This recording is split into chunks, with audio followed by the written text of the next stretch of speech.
નમસ્કાર મિત્રો, સ્વાગત છે તમારું અમારી YouTube channel Gujarat jobs and ન્યૂઝમાં.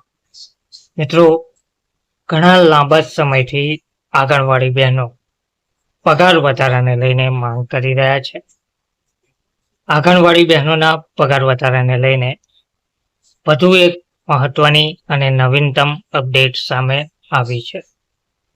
ગુજરાતના લગભગ 1.10 લાખ જેટલા આંગણવાડી કાર્યકરો તેમજ હેલ્પરોમાં ખૂબ જ નારાજગી જોવા મળી રહી છે.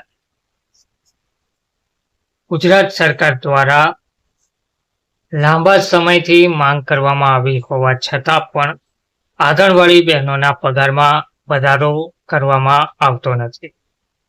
ગુજરાત હાઈકોર્ટ દ્વારા સ્પષ્ટ ચુકાદો આપવામાં આવેલ છે કે આંગણવાડી વર્કર તથા હેલ્પરને કાયમી કરવા અને ત્રીજા અને ચોથા કર્મચારીને મળતા લઘુત્તમ વેતન આપવા, પરંતુ હજુ સુધી સરકારે આ અંગે નિર્ણય લીધો નથી.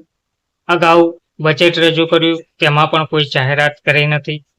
આંગણવાડી બહેનોને આશા હતી કે બજેટમાં આ અંગે જાહેરાત કરવામાં આવશે, પરંતુ બજેટમાં પણ કોઈ જાહેરાત ના કરતા આંગણવાડી બહેનોમાં મોટી નારાજગી જોવા મળી રહી હતી. તેમજ ત્યાર પછી પણ ઘણીવાર માંગણીઓ કરી હોવા છતાં પણ હજુ પણ આંગણવાડી બહેનોના પગારમાં વધારો કરવામાં આવ્યો નથી. આંગણવાડી બહેનો લાંબા સમયથી અનેક પ્રશ્નો જેવા કે પગાર વધારો કરવો, વયમર્યાદામાં વધારો કરવો, ડિજિટલ કામગીરી હોવાથી મોબાઈલ આપવા, પોષણ ટ્રેકર સહિત ડિજિટલ કામગીરીમાં ઘટાડો કરવો, એક ટાઈમ જિલ્લા તથા તાલુકામાં ફેરબદલીની તક આપવી, પોષણ આહાર તેમજ પોષણ સુધારના દરમાં વધારો કરવો, તમામ પ્રકારના બિલો નિયત સમયમાં ચૂકવવા સહિતની 22 જેટલી માંગણીઓ તેમને કરી છે.